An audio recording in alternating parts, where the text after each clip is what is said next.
समझाया महाराज दशरथ को। अच्छा समझाया तो समझ में आ गया। देखो गुरु समझावे तो चेले को समझ लेना चाहिए, इस बात का ध्यान रखो, ये रामायण की प्रेरणा है। गुरु अगर चेलों को समझावे तो समझ लेना चाहिए, गुरु की मान मर्यादा महिमा को समझना चाहिए। गुरु की बात को कभी टालना नहीं चाहिए, नहीं तो बहुत बड़ा नुकसान होता है। और गुरु समझाए तो समझ लेना चाहिए। आजकल यही तो समस्या है, चेले समझते नहीं हैं, गुरु समझाने की पूरी कोशिश करता है। एक बार एक व्यक्ति अपने बेटे से परेशान हुआ तो उसने तुरंत महात्मा की शरण ली और बेटे को लेके पहुंच गया। कहे महाराज आपने कथा में कहा था एक बार, जैसे अभी हम कथा कह रहे, उनका संत बनाना चाहिए, बेटे को क्या सैनिक बनाना चाहिए और संत बनाना चाहिए। अभी अभी मैंने कहा नहीं, तो परेशान था बेटे से, तो बेटा सैनिक तो नहीं बना, लेकिन सोचा महात्मा की शरण में जावे, उपद्रवी था। बोले महाराज आपने कथा में कहा था बेटा को या तो सैनिक बनाओ या संत, तो बेटा सैनिक तो नहीं बना है लेकिन शैतान बन गया है। अब हम चाह रहे हैं कि संत बना दें, इसलिए आप स्वीकार कर लो। महात्मा ने कहा क्यों शैतान बना के लाए हो? जब संतान के रूप में था तभी दे देते, जब शैतान बन गया तब कहते हो कि महात्मा को दे देंगे संत बन जाए। चलो कोई बात नहीं, मेरे पास छोड़ दे। कहे महाराज आपने बहुत बड़े संकट से उबार लिया मुझे, मैं तो इतना परेशान था कि आए दिन पुलिस चक्कर काटती थी घर के, ये मिलता नहीं था, हम ही पकड़े जाते थे। लेकिन बड़ी मुश्किल में पकड़ में आया तो हमने सोचा पुलिस को न दे के महात्मा को दे। ये सोच है, समझ गए हो कि नहीं?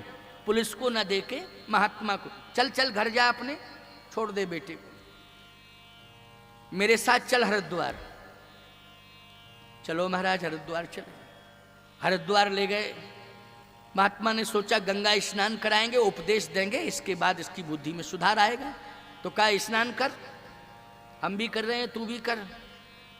जनवरी का महीना था, बहुत ठंड पड़ती है उस समय, तो हर की पैड़ी पर तो बहुत ही ज़्यादा ठंडा जल रहता है। फिर जनवरी में कहना कि अभी आप जाएंगे तो एक दो बुड़की से ज़्यादा नहीं लगा पाएंगे, एक दो डुबकी लगा लेंगे आप, बाकी बहुत ठंडा जल रहता है, शीतल जल। लेकिन जनवरी में तो कहना ही क्या, महात्मा को तो अभ्यास था। तुरंत महात्मा ने स्नान किया, कहा तू भी स्नान कर। बोले महाराज बिना स्नान किए साधु नहीं बना जाता है क्या? अब बोलो ये भाषा राक्षस की है कि नहीं, ईमानदारी से बताओ। महात्मा बोले गजब की बात है, श्री गणेश खराब कर दिया इसने। बोलो, कहता है बिना स्नान के महात्मा नहीं बना जाता है। महाराज ऐसा मंत्र दो जो बिना स्नान के लिया जाता हो, ऐसा कोई मंत्र है जो बिना स्नान के लिया जाता? महात्मा ने कहा मैं जो कह रहा हूं उसको मान, स्नान कर। बोले तो करे लेता हूं। जैसे स्नान किया, एक डुबकी लगाई, महात्मा बोले दूसरी और लगा। कहे महाराज चेला बना रहे हो कि प्राण ले रहे हो, ये बताओ पहले, इरादा क्या है आप? चेला बना रहे हो कि प्राण ले रहे हो? महात्मा ने कहा कि मैं तेरी जिंदगी सुधार रहा हूं इसलिए स्नान कर। दूसरी डुबकी लगा, बड़ी मुश्किल में दूसरी डुबकी लगाई। महात्मा ने कहा तीसरी और लगा। कहे महाराज आज जो आपको करना हो सो करवाओ, बाकी क्या है? बोले बाकी अब बाद में बताएंगे। कहे तीसरी डुबकी लगा, तीसरी डुबकी लगाई। कहा कुछ समझ में आया? बोले हाँ समझ में आया। कहे समझ में आया है तो दुर्गुण छोड़ दे अब गंगा जी में, तब तुझे मंत्र दूंगा। दुर्गुण छोड़ने का संकल्प ले। कहे महाराज एक हो तो छोड़े, हजारों हैं। कहे जो सबसे खतरनाक हो दो तीन उनको छोड़ दे। तो कहे महाराज दो तीन तो छोड़ दिए। कहे क्या क्या छोड़े? बोले एक तो तीर्थ में आना छोड़ा, दूसरा गंगा स्नान करना छोड़ा, तीसरा आपको छोड़ा। आपने कहा था ना दो तीन छोड़, तो हमने दो तीन छोड़ दिए। बड़ी विडंबना है, सावधानी से सुनना, जरा समझने की कोशिश करना। महत्वपूर्ण बात बता रहा हूं। संत के हाथ में आदर्शवादी संतान अगर मिल जाए, पहुंच जाए, तो निश्चित है तुलसीदास, विवेकानंद, रामकृष्ण परमहंस, बोलो ऐसे आदर्शवादी महापुरुष होंगे कि नहीं होंगे? है? समर्थ गुरु रामदास। मैं कहना ये चाहता हूं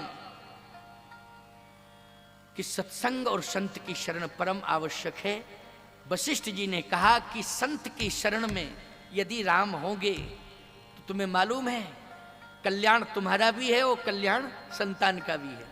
विश्वामित्र जी ने कहा मैं भी तो कह चुका हूं बार बार, देव भूप मन हर्षित तजो मोह अज्ञान धर्म सुजस प्रभु, इन्हें कहा तुम कहा अति कल्याण। विश्वामित्र जी बोले मैं भी बार बार यही बात कह रहा हूं।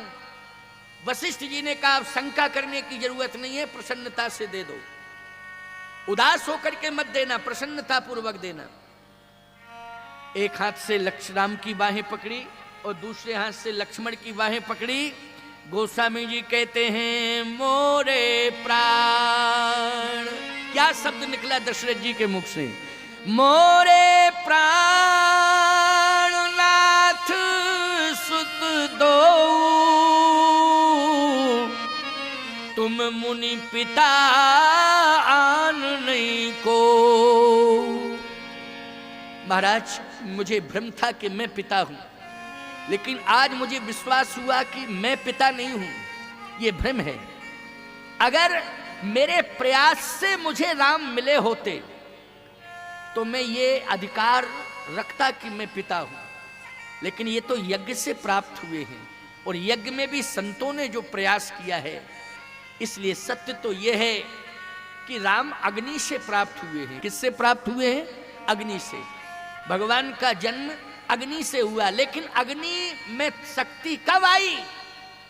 जब ऋषियों ने यज्ञ किया। ऋषियों ने यज्ञ किया तब अग्नि देवता प्रगटे अग्नि चरु कर लीने।